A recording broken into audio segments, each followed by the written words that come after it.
Babae, nag-hire ng hitman para patayin ang kanyang asawa. Pero pagbalik ng hitman ay halos mahimatay ang babae sa binunyag nito. Si Stephanie ay pinanganak sa isang mundo ng karangyaan at kapangyarihan.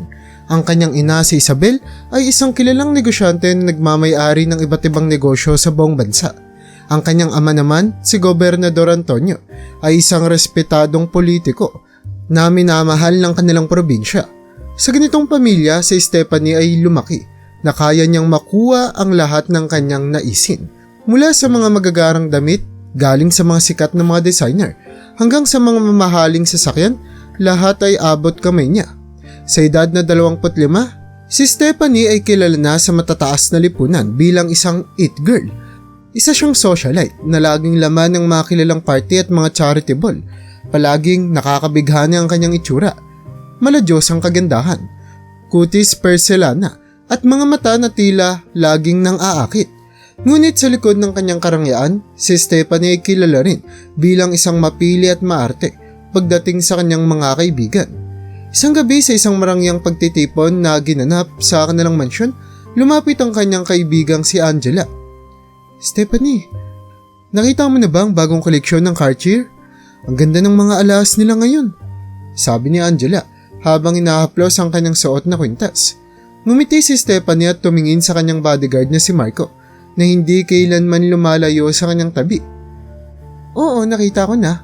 In fact, may binili na nga ako kahapon eh. Alam mo naman ako, I always get what I want," sabi niya habang tinitignan ang kanyang pulseras na kumikislap sa ilalim ng mga ilaw ng chandelier. "Talagang ikaw na, Stephanie. Paano mo naman nakukuha ang lahat ng ito?" tanong ni Angela, halatang may halong inggit sa tono. "Well, Angela, it's all about knowing what you want at not settling for anything else. Hindi pwedeng kontento na tayo sa pangkaraniwan," sagot ni Stephanie na may halong yabang sa boses. Habang nag-uusap ang dalawa, isang grupo ng mga babayang lumapit. Halatang gustong makipagkaibigan kay Stephanie. Ngunit sa isang mabilis na tingin lamang, alam ni Stephanie kung sino ang gusto niyang papasukin sa kanyang mundo at sino ang hindi. "Sorry girls, I need to go. May kailangan pa akong asikasuhin eh," paalam ni Stephanie bago siya umalis at dumiretso sa kanyang silid, kasunod si Marco. Sa loob ng kanyang kwarto, tinanggal ni Stephanie ang kanyang mga alahas at tinitigan ang kanyang refleksyon sa salamin. Ang kanyang kwarto ay napapalibutan ng mga mamahaling kasangkapan at mga koleksyon ng kanyang mga alahas at damit. Ang kanyang mga malalaking bintana ay nagbibigay ng tanaw sa malawak na hardin ng kanilang mansyon. "Marco, minsan naisip ko bakit ganito na lang ang buhay ko? Bakit parang hindi sapat ang lahat ng to?" tanong niya sa kanyang bodyguard habang iniinom isang baso ng alak na kinuha mula sa kanyang pribadong bar. Tahimik lamang na tumayo si Marco sa tabi. Alam niyang hindi niya kailangang sumagot sa tanong ni Stephanie. Kilala niya ang amo niya. Isang babaeng sa kabila ng lahat ng kayamanan at kapangyarihan ay tila may hinahanap ang iba. Sa mga sumunod na araw, nagpatuloy ang marangyang pamumuhay ni Stephanie. Ang kanyang araw-araw na routine ay puno ng mga aktibidad na nagpapakita ng kanyang marangyang pamumuhay. Mga shopping spree sa mga mamahaling butik, mga high-end na spa treatment at mga private na dinner party na dinadaluhan ng mga kilalang tao sa lipunan. Ngunit sa kabila ng lahat ng ito, hindi maiwasan ni Stephanie na makaramdam ng isang uri ng kawalan sa kanyang puso. Isang gabi habang naglalakad siya sa kanilang hardin, napatingin siya sa kalangitan at napaisip. "Marco, minsan ba nararamdaman mong kahit nasa iyo na ang lahat parang may kulang pa rin?" tanong niya nang hindi tumitingin sa kanyang bodyguard. "Madam, baka kailangan mo lang hanapin kung ano talagang nagpapasaya sa iyo," sagot ni Marco na may halong mahinahong boses. Nagpatuloy si Stephanie sa paglalakad. Iniisip ang sinabi ni Marco. Naramdaman niya ang malamig na simoy ng hangin na dumadampi sa kanyang muka. Ngunit hindi nito napawi ang init ng kanyang damdamin. Sa kanyang isip, tila may isang bagay na bumabagabag sa kanya na hindi na kayang bigyang lunas ng kanyang kayamanan. Habang lumilipas ang mga araw, nagpatuloy si Stephanie sa kanyang pang-araw-araw na gawain. Ngunit, ang tanong na iyon ay palaging sumasagi sa kanyang isipan. Sa likod ng kanyang mga ngiti at magagandang damit, si Stephanie ay isang babae na naghahanap ng tunay na kasiyahan at kahulugan ng buhay. Ngunit darating ang panahon na mapipilitan siyang harapin ang kanyang mga kinatatakutan at gumawa ng isang desisyon na magbabago sa lahat. Isang desisyon na magdadala sa kanya sa isang direksyon na hindi niya kailanman naisip. Habang nagpapatuloy ang buhay ni Stephanie sa kanyang marangyang mundo, isang gabi ng party ay nagbago ang takbo ng kanyang mga iniisip. Ang gabi ay puno ng kasiyahan. May magagarang ilaw at musika na nagpapakita at nagpapalakas ng damdamin ng lahat ng bisita. Ang mga bisita ay nakasuot ng kanilang pinakamagagarang damit at ang mga alahas ay kumikislap sa ilalim ng mga chandelier. Ang buong mansyon ay puno ng masiglang usapan at tawanan, habang ang mga bisita ay nag-e-enjoy sa mga masasarap na pagkain at inumin. Habang umiinom ng champagne at nakikipag-usap sa kanyang mga kaibigan, napansin ni Stephanie ang isang matipunong lalaki na papasok sa bulwagan. Ang lalaking ito ay si Ben, isang kilalang anak mayaman mula sa isang prominenteng pamilya na may negosyo sa iba't ibang industriya. Hindi may tatanggi ang kanyang kagwapuhan, matangkad, matipuno at may malaanghel ng ngiti. Ang kanyang mga mata ay tila may misteryong nag-aanyaya na tuklasin pa. Nagtagpo ang kanilang mga mata at tila may kuryenteng dumaloy sa pagitan nila. Lumapit si Ben kay Stephanie at ngumiti. "Hi Stephanie. I'm Ben, by the way. I believe we've met in one of these parties before." Ngumiti si Stephanie at tinanggap ang kamay ni Ben. "Yes, I remember. How could I forget someone like you?" Nagsimula silang mag-usap at agad na nag-click ang kanilang mga personalidad. Habang patuloy ang gabi, niyaya ni Ben si Stephanie na sumayaw. Ang kanilang sayaw ay puno ng mga ngiti at mga malalalim na titig. Sa bawat ikot at hakbang, tila nawawala ang paligid at silang dalawa lamang ang natitira. Ramdam na ramdam ni Stephanie ang koneksyon sa pagitan nilang dalawa. Isang bagay na matagal niya nang hinahanap. Ang musika ay tila nagiging bahagi ng kanilang kaluluwa. Pinapalalim ang bawat emosyon na nararamdaman nila. Habang nagsasayaw sila, kinuwento ni Ben ang kanyang mga plano sa negosyo at ang kanyang pagmamahal patungkol sa paglalakbay at pag-iikot sa buong mundo. "You know, Stephanie, there's so much more to life than just these parties. Have you ever thought about exploring the world?" Nagpakawala ng isang mahinahong tawa si Stephanie. "I've thought about it but I've never really had the chance. Malay mo, someday." Nang matapos ang sayaw, hinila ni Ben si Stephanie papunta sa isang mas tahimik na sulok ng mansyon. Sa ilalim ng mga bituin, nakaupo sila sa isang bench sa hardin, malayo sa ingay ng party. Pinagmasdan ni Ben si Stephanie habang nagkikwento siya tungkol sa kanyang buhay. "I've always been surrounded by wealth and luxury," sabi ni Stephanie habang tinitignan ng mga bituin. "But sometimes, it feels like there's something missing. Parang may kulang na hindi kayang punan ng kahit na anong material na bagay sa akin." Hinawakan ni Ben ang kamay ng babae at tinignan ito ng seryoso. "Stephanie, I understand. Sometimes it's the simple things in life that give us the greatest joy. The warmth of a genuine conversation, the beauty of nature, or the thrill of an adventure. Believe me, Stephanie, these are the things that make life truly meaningful." At sa gabi ngang iyon, sa ilalim ng malamlam na liwanag ng mga bituin, naramdaman ni Stephanie ang isang bagay na matagal niya nang hinahanap. Isang koneksyon na higit pa sa yaman at kapangyarihan. Isang pakiramdam ng pag-asa at pagnanasa. Nalakbayin ang bagong mundo kasama si Ben. Nang matapos ang gabi, nilapitan ni Ben si Stephanie at kinuha ang kanyang kamay. "I had a great time tonight, Stephanie. Can I have your number? I'd love to see you again." Nag-alinlangan si Stephanie saglit, ngunit sa uli ay ngumiti at iniabot ang kanyang numero kay Ben. "Sure, Ben. I'd love to see you again too." Sa gabing iyon, umuwi si Stephanie na may ngiti sa kanyang mga labi at isang bagong pag-asa sa kanyang puso. Pakiramdam niya ay may bagong kabanata sa kanyang buhay na magsisimula. Isang kabanata na puno ng posibilidad at pag-asa. Sa kanyang kama habang nakatingin sa kisame, napaiisip siya sa mga sinabi ni Ben. Baka nga, ang hinahanap niyang kasiyahan ay hindi matatagpuan sa kayamanan, kundi sa mga simpleng bagay na puno ng tunay na kahulugan. Habang bumabalot ang gabi, naramdaman ni Stephanie ang isang kakaibang saya sa kanyang puso. Isang saya na nagmumula sa kaalaman na sa wakas, natagpuan niya ang isang bagay na tunay. Isang koneksyon na hindi mabibili ng pera. Sa mga susunod na araw, hindi maaalis sa isip ni Stephanie si Ben at ang gabing iyon na puno ng mga pangako at bagong simula. Matapos ang gabi ng pagtitipon, sinimulan ni Ben at Stephanie ang isang bagong yugto sa kanilang buhay. Sinunod ni Stephanie ang payo ni Ben na mag-explore at lumabas sa kanyang comfort zone. Sa unang pagkakataon sa kanyang buhay, pumayag si Stephanie na makipagsapalaran sa labas ng marangyang mundo na kinalakihan niya. Isang Sabado ng umaga, sumakay sila ng kotse at nagtungo sa isang malayong probinsya. Habang binabagtas nila ang mahabang daan patungo sa kabundukan, naramdaman ni Stephanie ang isang kakaibang kasiyahan. Ang sariwang hangin at ang tanawin ng mga puno at bundok ay nagbibigay ng bagong perspektibo sa kanya. "I can't believe I'm doing this," sabi ni Stephanie habang tumatawa. "This is so different from what I'm used to do." Ngumiti si Ben habang nagmamaneho. Masaya ako na sumama kay Stephanie.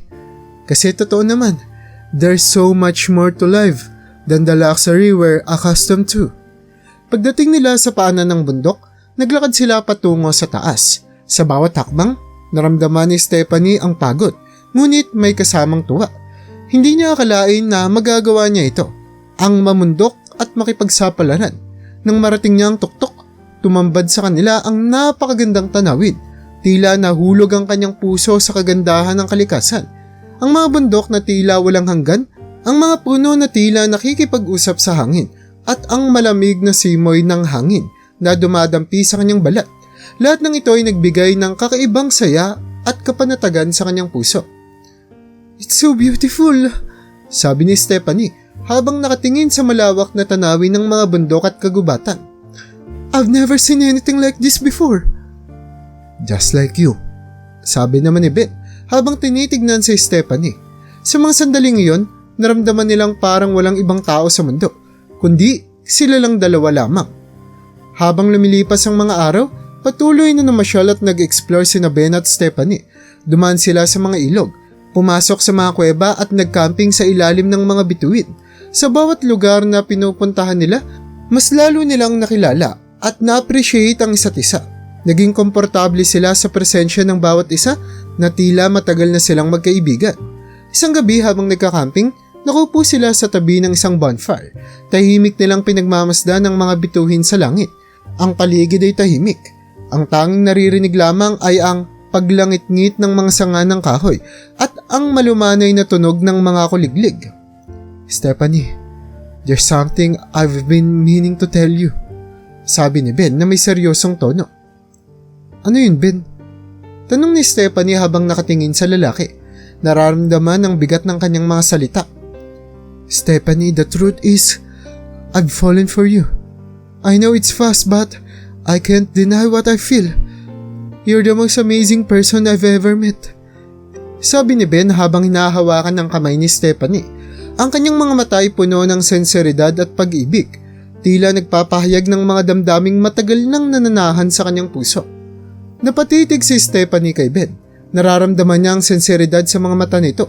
Hindi rin siya nagpatumpik-tumpik pa. "Ben, I feel the same way. You've opened my eyes to a new world and I can't imagine it without you." Ang mga salitang iyon ay nagmula sa kanyang puso, puno ng katotohanan at pag-asa. Sa gabing iyon, tuluyang naging sila. Ang kanilang pagmamahalan ay tila isang fairy tale na nagkatotoo. Sa bawat araw na magkasama sila, mas lalo nilang naiintindihan at minahal ang isa't isa. Ang kanilang mga tawa ay naging musika sa kanilang mga puso, at ang bawat sandali na magkasama sila ay naging kayamanan na hindi matutumbasan ng kahit na ano pang material na bagay. Ngunit ang kanilang masayang relasyon ay nasubok nang mabalitaan ito ng mga magulang ni Stephanie. Sa isang dinner kasama ang kanyang mga magulang, napag-alaman nila na si Ben ang kanyang nobyo. Sa simula, tila natuwa sina Isabel at Gobernador Antonio sa balita.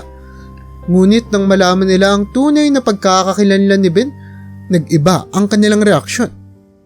"Stephanie, do you know who Ben's family is?" tanong ni Isabel na may halong takot at galit sa boses. Ang kanyang mga mata ay nanlilisik, tila may pinipigil na emosyon. "Yes, ma'am.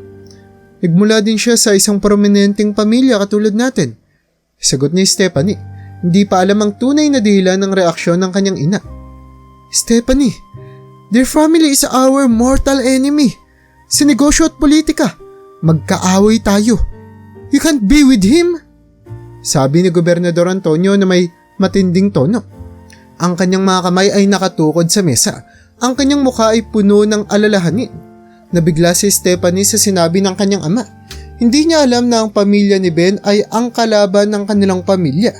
Sa mga oras na yun, naramdaman ni Stephanie ang bigat ng sitwasyon. Alam niyang magiging mahirap ang kanilang pagmamahalan dahil sa hidwaan ng kanilang mga pamilya. Ngunit sa kabila ng lahat, alam din niyang hindi niya kayang iwan si Ben. Sa gabing iyon, habang nag-iisa sa kanyang kwarto, napaisip si Stephanie sa mga susunod na hakbang na gagawin niya. Alam niyang magiging mahirap, ngunit handa siyang ipaglaban ang kanilang pagmamahalan sa kabila ng lahat ng pagsubok na kanilang kakaharapin. Galit na galit ang mga magulang ni Stephanie nang malaman nila na sinusuway siya ng kanilang anak. Hindi nila matanggap na ang kanilang nag-iisang anak ay na-inlove sa anak ng kanilang mortal na kaaway. Ginawa nila ang lahat upang paglayuin sina Ben at Stephanie. Unang hakbang nila ay tanggalin ang lahat ng koneksyon ni Stephanie sa pamilya ni Ben. Pinutol nila ang mga linya ng komunikasyon. Kinontrol ang kanyang mga galaw at binawalan siyang makipagkita kay Ben. Sa bawat pagkakataon, pinapaalalahanan nila si Stephanie ng kanilang hidwaan at ang posibilidad na masira ang kanilang reputasyon sa lipunan at sa politika. Isang gabi, habang nasa hapagkainan, nagpahayag ng galit si Gobernador Antonio. Stephanie, hindi mo naiintindihan. Hindi mo alam ang ginagawa mo. Sinira ng pamilya nilang marami nating mga plano. Hindi mo pwedeng ipagpalit ang lahat ng ito dahil sa isang pagmamahalan lang.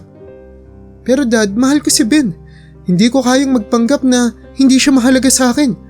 Sagot ni Stephanie na may luha sa mga mata. Kung alam niyo lang kung gaano siya kabuti at kung paano niya binago ang buhay ko. Maiintindihan niyo sana. Stephanie anak, kailangan mo ding intindihin na may mas malalim na dahilan kung bakit hindi pwedeng magkatuluyan kayo ni Ben. Ang pamilya natin ay nagdusa dahil sa kanila. Dagdag ni Isabel, umaasang magbabago pa ang isip ng anak. Ngunit huli na ang lahat.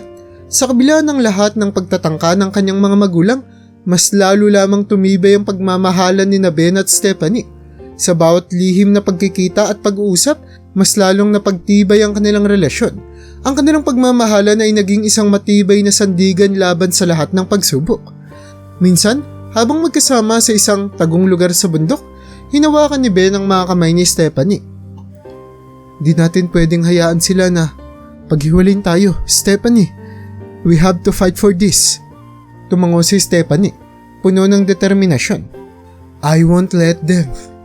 I love you, Ben, and I'm willing to do whatever it takes to be with you. Sa gitna ng lahat ng kaguluhan at pagtutol, nahanap ni Ben at Stephanie ang lakas sa isa't isa. Ang kanilang pagmamahalan ay naging higit pa sa isang simpleng romansa. Ito ay naging simbolo ng kanilang pag-asa at paninindigan sa harap ng lahat ng pagsubok. At sa kabila ng lahat ng balakid na inilagay ng kanilang mga magulang, hindi nila kailanman isinuko ang kanilang pagmamahalan. Handa silang harapin ang anumang pagsubok na darating para sa kanilang pag-ibig. Nang tumindi ang galit ni Gobernador Antonio, nagsimulang magmanta siya kay Stephanie. Isang gabi tinawag niya ang kanyang anak sa kanyang opisina sa bahay. Ang mukha niya ay puno ng galit habang tinatapik ang mesa. Stephanie, kung hindi mo tatapusin ang relasyon mo kay Ben, may mga bagay akong gagawin na hindi mo magugustuhan. Huwag mo akong subukan. Sabi niya ng madiin. Napaatras si Stephanie, natatakot sa tono ng kanyang ama. Dad, hindi niyo pwedeng gawin to. Hindi niyo pwedeng diktahan ang puso ko. Sagot niya. Ngunit ang kanyang boses ay nanginginig. Anak, hindi mo naiintindihan ang mga sinasabi mo. Ako ang nagpalaki sa iyo at alam ko kung ano ang makakabuti para sa iyo. Kung hindi mo tatapusin ang relasyon na yan, gagawin ko ang lahat para magdusa si Ben at ang pamilya niya. Banta ni Gobernador Antonio. Ang kanyang mga mata ay nanlilisik sa galit. Antonio, tama na! Sigaw ni Isabel, pilit na pinapakalma ang asawa. Baka pwedeng pag-usapan natin to ng maayos. Pero hindi na nakinig si Gobernador Antonio. Hindi. Kailangan niyang matutunan na sundin ako. Ako ang kanyang tatay at alam ko ang tama. Napaiyak si Stephanie. Hindi alam kung ano ang gagawin. Ngunit sa kabila ng lahat ng takot at pag-aalinlangan, alam niyang hindi niya kayang iwan si Ben. Sa gabing iyon, nagpasya siyang makipagkita kay Ben upang ipaalam ang nangyari. Nagkita sila sa kanilang paboritong tagong lugar, sa paanan ng bundok. Habang umiiyak, ikinuwento ni Stephanie kay Ben ang mga pagbabanta ng kanyang tatay. Ben, hindi ko alam ang gagawin ko. Ayoko masaktan ka o ang pamilya mo dahil sa akin. Sabi niya habang hinahawakan ng kamay ni Ben. Ngunit sa halip na matakot, niyakap ni Ben si Stephanie ng mahigpit. Stephanie, hindi kita pababayaan, lalaban tayo. Hindi nila pwedeng diktahan ang puso natin. Sabi niya, puno ng determinasyon. Magsama nating harapin ang lahat ng pagsubok na ito. Sa mga araw na sumunod, mas lalong nag-ingat sina Ben at Stephanie sa kanilang mga pagkikita. Ngunit sa kabila ng lahat ng pagsubok at pagbabanta, hindi nila hinayaang sirain ng kanilang mga magulang ang kanilang pagsasamahan. Alam nilang ang tunay na pag-ibig ay hindi sumusuka, kahit gaano pa kahirap ang laban. Sa bawat lihim na sandali na magkasama sila, mas lalong tumibay ang kanilang relasyon at mas lalong naging malinaw sa kanila na handa nilang ipaglaban ang kanilang pag-ibig, anuman ang mangyari. Matapos ang mga pagbabanta ni Gobernador Antonio at ang patuloy na pagtutol ni Stephanie, napagpasya ni na Ben at Stephanie na lumayo muna upang hindi sila mapahamak. Sa tulong ng mga magulang ni Ben, nakahanap sila ng paraan upang makalayo sa Pilipinas at magsimula ng bagong buhay sa ibang bansa. Ipinahiram ng pamilya ni Ben ang sapat na pera upang makapagsimula sila ng bagong buhay, malayo sa gulo at galit ng mga magulang ni Stephanie. Isang gabi nga, habang tahimik na nagpaplano ng kanilang pagtakas, sinabi ni Ben kay Stephanie, "Kailangan nating umalis sa lalong madaling panahon. Ang mga magulang mo ay hindi titigil hanggat hindi nila tayo napaghihiwalay." Tumango si Stephanie. Ang kanyang puso ay puno ng pag-asa ngunit may halong takot. "Handa na ako, Ben. Basta't magkasama tayo, kakayanin ko ang lahat." Sa tulong ng mga kaibigan at pamilya ni Ben, nakatakas sila patungo sa Europa.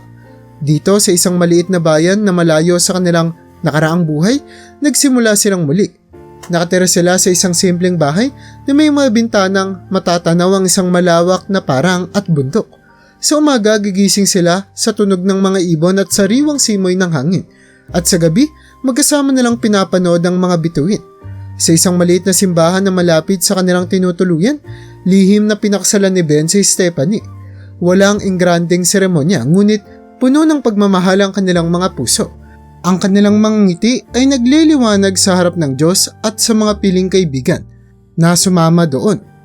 "Stephanie, sa harap ng Diyos at ng ating mga kaibigan, pinapangako ko na mamahalin kita habang buhay," sabi ni Ben habang sinusuot ang singsing sa daliri ni Stephanie. "Pinapangako ko rin, Ben, na mamahalin at susuportahan kita anuman ang mangyari," sagot ni Stephanie. Ang kanyang mga mata ay puno ng luha ng kaligayahan. Sa kanilang bagong tahanan, nahanap nila ang kapayapaan at kaligayahan na matagal na nilang hinahanap. Nagkaroon sila ng komportableng buhay at bawat araw ay puno ng pagmamahalan at kasiyahan. Natuto silang magluto ng mga lokal na pagkain, mag-explore ng mga bagong lugar at magtulungan sa lahat ng mga bagay. Sa bawat umaga, gigising sila ng magkasama. Nagsisimula ng araw na may ngiti at pananabik. Ang kanilang tahanan ay puno ng mga tawanan at masasayang alaala. Habang naglalakad sa mga kalye ng kanilang bagong bayan, madalas nilang pinagmamasdan ng mga tanawin at sinasariwa ang bawat sandali. Si Ben ay nagtatrabaho sa isang lokal na tindahan ng mga libro, habang si Stephanie naman ay nagsimula ng isang maliit na negosyo ng paggawa ng mga handmade na alahas. Natuto silang mamuhay ng simple, malayo sa ingay at komplikasyon ng kanilang nakaraang buhay. Ang kanilang mga gabi ay puno ng mga kwentuhan sa harap ng fireplace at ang kanilang mga umaga ay nagsimula sa mainit na kape at mga halakhak. Samantala sa Pilipinas naman ay hindi tumigil ang mga magulang ni Stephanie sa paghahanap sa kanya. Ginawa nila ang lahat upang matunton ang kanilang anak, mula sa pag-hire ng mga private investigator hanggang sa pagsubaybay sa mga kaibigan ni Stephanie. Ngunit sa kabila ng lahat ng kanilang pagsisikap, hindi nila matagpuan si Stephanie. Ang tanging mga taong nakakaalam ng kanilang kinaroroonan ay ang mga piling kaibigan lamang ni Stephanie, na tapat na nag-iingat ng kanilang lihim. Lumipas ang mga buwan at tila unti-unti nang natatamo ni Ben at Stephanie ang kanilang pangarap. na tahimik at masayang buhay. Ngunit hindi pa pala natatapos ang kanilang pagsubok. Isang araw habang naglalakad sila sa parke, natanggap si Ben ng tawag mula sa kanyang mga magulang. Ben, may masamang balita kami. Sabi ng kanyang ina na may halong takot at pag-aalala sa boses. May mga taong sumusubok na malaman kung nasaan kayo. Hindi namin alam kung sino pero kailangan niyong mag-ingat. Napatigil si Ben. Ang kanyang puso ay mabilis na tumibok. Stephanie, may mga tao na naghahanap sa atin. Kailangan nating maging mas maingat. Naramdaman ni Stephanie ang pag-aalala sa boses ni Ben. Ano ang gagawin natin, Ben? Ayokong bumalik sa ganitong sitwasyon. Natatakot ako para sa atin. Sabi niya habang humihigpit ang hawak sa kamay ng asawa. Magiging maingat tayo. Hindi tayo pwedeng magpatalo sa takot. Nandito tayo para magsimula ng bagong buhay at hindi nating hahayaan na sirain nila ito. Sagot ni Ben, puno ng determinasyon. Sa mga araw na sumunod, mas lalong nag-ingat sina Ben at Stephanie sa kanilang mga pagkikita. Pinili nilang magtago mula sa isang mas malayong lugar habang iniisip ang kanilang mga susunod na hakbang. Sa kabila ng lahat ng pagsubok at pagbabanta, hindi nila hinayaang sirain ng kanilang mga magulang ang kanilang pagmamahalan. Alam nilang ang tunay na pag-ibig ay hindi sumusuko, kahit gaano pa kahirap ang laban. Habang nagtatago, nakahanap sila ng mga bagong paraan upang ipagpatuloy ang kanilang buhay. Nagtrabaho si Ben bilang isang freelance writer online, habang si Stephanie naman ay nagpatuloy sa paggawa ng mga handmade na alahas na ibinebenta niya sa internet. Sa kabila ng kanilang sitwasyon, pililit nilang mamuhay ng normal hanggat maaari. Sa bawat lihim na sandali na magkasama sila, mas lalong tumibay ang kanilang relasyon at mas lalong naging malinaw sa kanila na handa silang ipaglaban ang kanilang pag-ibig anuman ang mangyari. Sa kanilang mga paglalakbay at pagtatago, natutunan nila ang halaga ng bawat sandali. Natutunan nilang pahalagahan ng bawat araw na magkasama. At ang kanilang pagmamahalan ay naging sandigan ng kanilang lakas at pag-asa. Sa harap ng mga pagsubok, natutunan nilang lumaban at magtiwala sa isa't isa. Ngunit alam nila na hindi pa tapos ang laban. Sa kabila ng kanilang pagtatago, alam nilang darating ang araw na kailangan nilang harapin ang kanilang mga kalaban at ipaglaban ang kanilang kalayaan. Ngunit sa ngayon, natutunan nilang maging masaya sa kabila ng lahat at ang kanilang pagmamahalan ay naging mas matibay kaysa kailanman. Matapos ang unos na kanilang pinagdaanan, unti-unting pumayapa ang sitwasyon para kina Ben at Stephanie. Sa loob ng ilang buwan, wala silang natanggap na masamang balita mula sa kanilang mga magulang o mula sa mga taong nagtatangkang hanapin sila. Sa wakas, naramdaman ni Stephanie na nagiging normal na ang kanilang buhay. Nagpatuloy si Ben sa kanyang freelance work, habang lumalago naman ang maliit na negosyo ni Stephanie sa paggawa ng mga handmade na alahas. Ang kanilang tahanan ay naging isang sanktuaryo ng kapayapaan at kaligayahan. Ngunit sa likod ng kanyang kasiyahan, may mga hudyat na nagsisimulang magparamdam ng bagong pagsubok. Isang araw nagpaalam si Ben kay Stephanie na pupunta siya sa isang importanteng business meeting sa kanyang mga kliyente sa Europa. Stephanie, kailangan kong pumunta sa meeting na to. Malaki ang may tutulong nito sa ating kinabukasan, sabi ni Ben habang naghahanda ng kanyang mga gamit. Ngumiti si Stephanie at niyakap ang kanyang asawa. Mag-ingat ka, Ben. I'll be waiting for you. Buong gabi hinintay ni Stephanie ang pag-uwi ni Ben, ngunit hindi siya dumating. Habang lumilipas ang mga oras, naramdaman ni Stephanie ang pag-aalala at takot. Naglakad-lakad siya sa bahay, hindi mapakali at hindi makatulog. Sinubukan niyang tawagan si Ben ngunit hindi ito sumasagot. Ang kanyang isip ay puno ng mga tanong at pangamba. Nasaan ka, Ben? Bulong niya sa sarili habang tinitignan ang kanilang wedding photo sa kanilang sala. Ngunit kinaumagahan, nakita niya si Ben sa kanyang tabi, mahimbing na natutulog. Agad na bumangon si Stephanie at kinausap ang asawa. Ben, saan ka galing? Bakit hindi ka sumagot sa mga tawag ko? Tanong niya, puno ng pag-aalala. Nagising si Ben at tila nagulat sa tanong ni Stephanie. Sorry Stephanie. Napagod lang ako sa meeting at nakatulog ako sa hotel. Hindi ko na malayan ang mga tawag mo. Sagot ni Ben, ngunit may halong pag-aalinlangan sa kanyang boses. Naramdaman ni Stephanie na may tila itinatago si Ben. Sa halip na bumubuti ang kanyang pakiramdam, mas lalo lamang siyang nag-alala. Sa mga sumunod na gabi, ganito ang naging pattern ng kilos ni Ben. Palaging may mga business meeting na inaasikaso at palaging huli na akong umuwi. Bawat gabi, nagiging mas mahirap para kay Stephanie na itago ang kanyang pag-aalala at pagdududa. Isang gabi habang naglalakad-lakad sa kanilang sala, napatigil si Stephanie at tinignan ang kanyang sarili sa salamin. Ano bang nangyayari sa amin ni Ben? Bakit parang may tinatago ka sa akin, Ben? Bulong niya sa sarili. Sa isang pagkakataon, nagtanong siya kay Ben ng direkta. Ben, may problema ba? Bakit parang palaging may mga business meeting ka at palagi kang huli kong umuwi? Ano ba talagang nangyayari? Ngunit sa halip na sagutin siya ng maayos, nagpalusot na naman si Ben. Stephanie, wala kang dapat ipag-alala.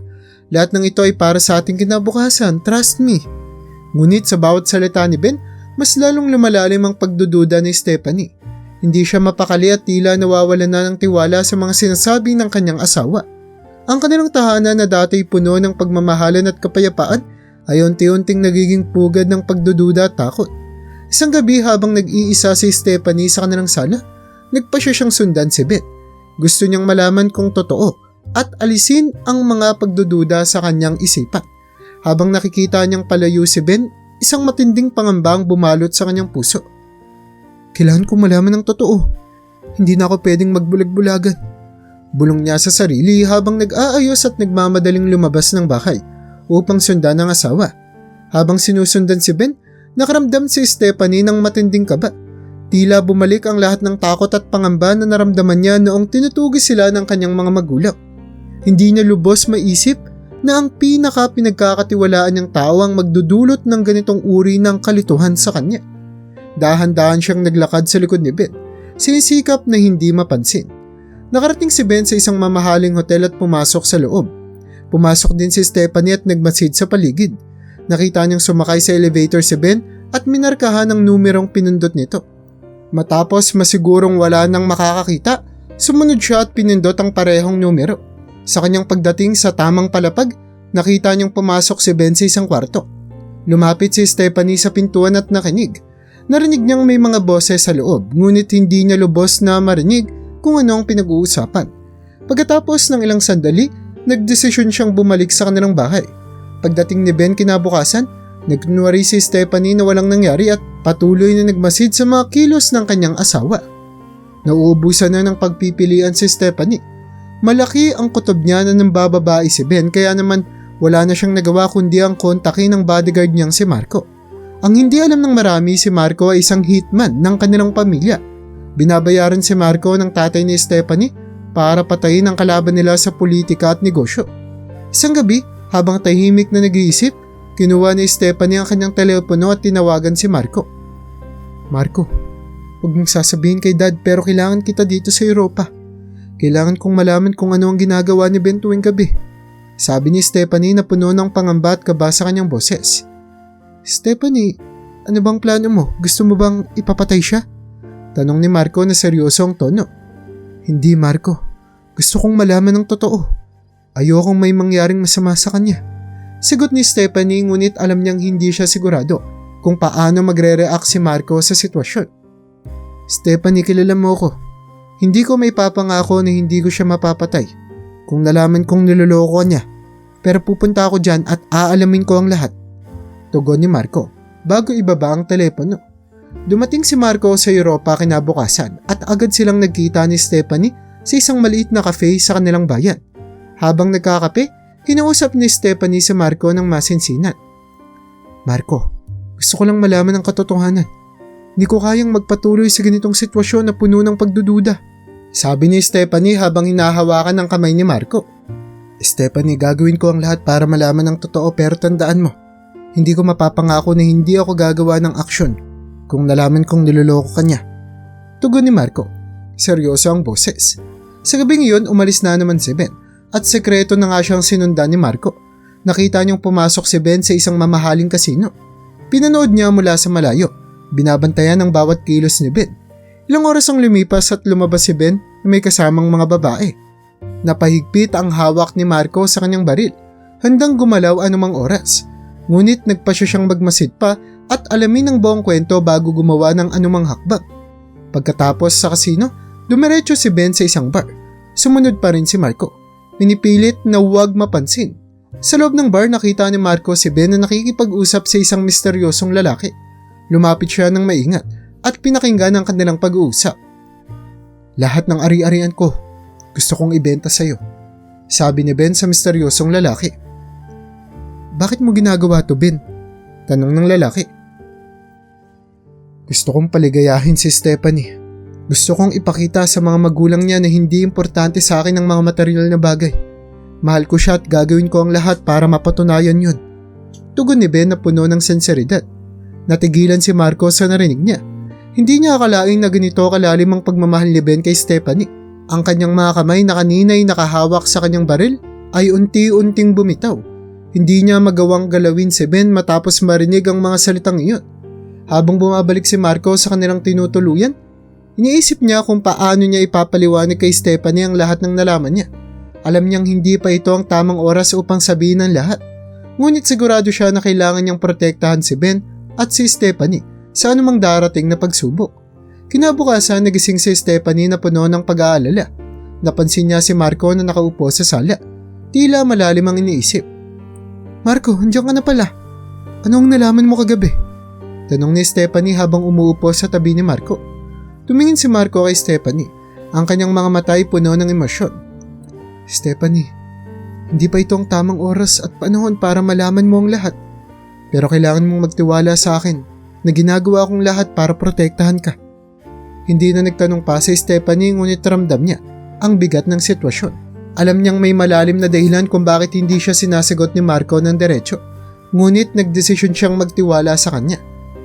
"Salamat, Marco.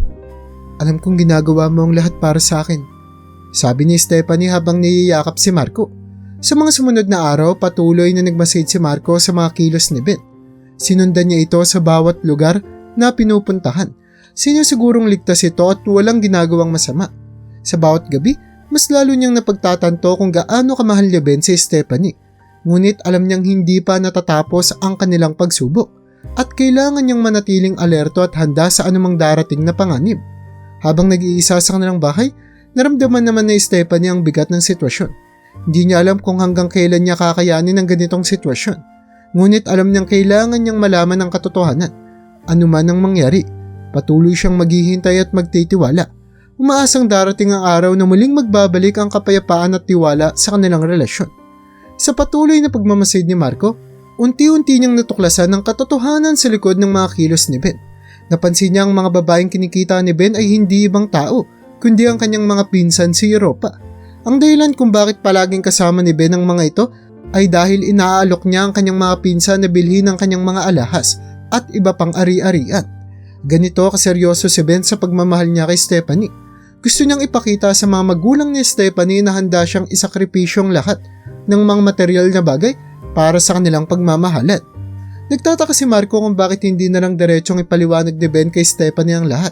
Ngunit naisip niya na marahil ay nais ni Ben na protektahan si Stephanie mula sa anumang alalahanin. Nakita niya kung paano nagpupuyat si Ben, kumakausap sa iba't ibang tao at ginagawa ang lahat upang masakatuparan ang kanyang plano. Sa bawat araw na lumilipas, mas lalo niyang napagtatanto ang lalim ng pagmamahal ng lalaki kay Stephanie. Natatagalan lamang si Ben at umuuwi ng late dahil sa dami ng tao na kinikita niya. Nahihirapan din siya ipaliwanag sa kanyang mga magulang na ayaw niyang manahin ang kanilang negosyo. Ito kasi ang dahilan kung bakit galit ang mga magulang ni Stephanie sa kanya. Gustong iwan ni Ben ang kanyang nakaraan at magsimula ng bagong buhay kasama si Stephanie. Habang patuloy si Marco sa kanyang pagmamasid, napagtanto niyang hindi sapat ang pagdududa ni Stephanie. Kailangan niyang harapin ang kanyang sariling mga pag-aalinlangan at protektahan ang kaligayahan ng kanyang amo. Isang gabi matapos niyang sundan si Ben sa isang restaurant kung saan nakikipagkita ito sa isang potensyal na mamimili, narinig ni Marco ang mga salitang nagpatibay sa kanyang paniniwala. "Gusto ko lang maging masaya si Stephanie. Hindi ko kailangan ng kayamanan o negosyo ng pamilya ko. Ang mahalaga sa akin ay ang pagmamahal ko sa kanya," sabi ni Ben sa kanyang kausap. Nang marinig ito, napaisip si Marco. Hindi niya na kailangan pang maghintay ng matagal. Kailangan niyang sabihin kay Stephanie ang katotohanan, ngunit bago pa man siya makapagpasya, nagdesisyon si Ben na oras na upang sabihin kay Stephanie ang kanyang plano. "Stephanie, may kailangan akong sabihin sa'yo," Simula ni Ben habang magkahawak ang kanilang mga kamay. Gusto ko nang umuwi sa Pilipinas kasama ka. Gusto kong humarap sa mga magulang mo at patunayan sa kanila kung gaano kita kamahal. Handa akong iwan ng lahat ng to para sa atin. Napuno ng emosyon si Stephanie. Sa wakas, naramdaman niya ang katotohanan sa mga salita ni Ben.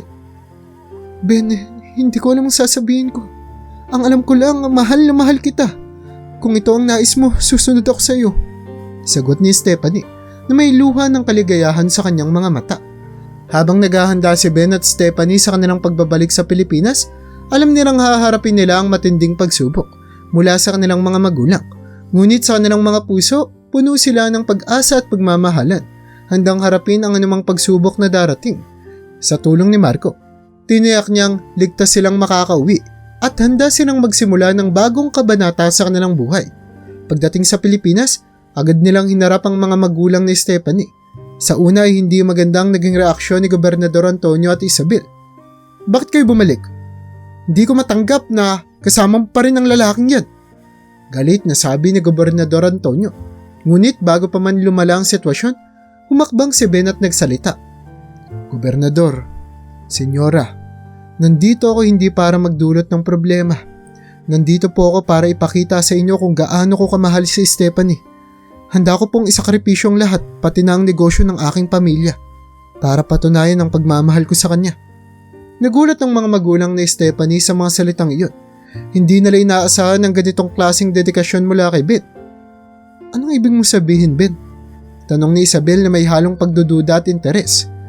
Handa po akong iwan ng lahat ng ari-arian ko. Naibenta ko ng karamihan sa mga ito para masimulan namin ni Stephanie ang simpleng buhay. Ang mahalaga sa akin ay siya, hindi ang kayamanan o ang negosyo. Tugon ni Ben. Ang kanyang mga mata ay puno ng sinseridad. Sa mga sandaling iyon, napagtanto ni Gobernador Antonio at Isabel na seryoso si Ben sa kanyang intensyon. Nakita nila ang pagmamahal at dedikasyon sa mga mata ni Ben. Hindi man nila agad tinanggap ang sitwasyon, unti-unting lumambot ang kanilang mga puso. Stephanie, Ben, mahirap to sa amin na tanggapin ito agad. Pero nakikita namin kung gaano kayo kaseryoso. Bibigyan namin kayo ng pagkakataon.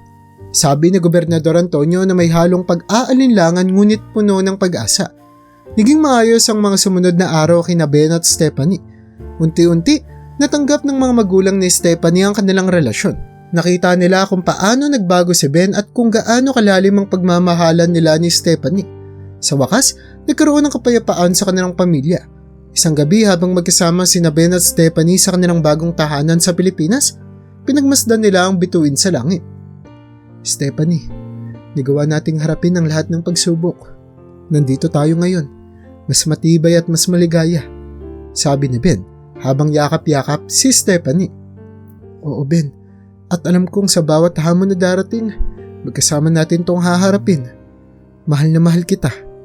Tugon ni Stephanie, puno ng kasiyahan at pag-asa sa kanilang kinabukasan. Sa wakas, nahanap ni Ben at Stephanie ang tunay na kahulugan ng pagmamahal at kaligayahan. Ang kanilang kwento ay patuloy na magsisilbing inspirasyon. Sa lahat, ng tunay na pagmamahal ay kayang lampasan ang anumang pagsubok at hadlang.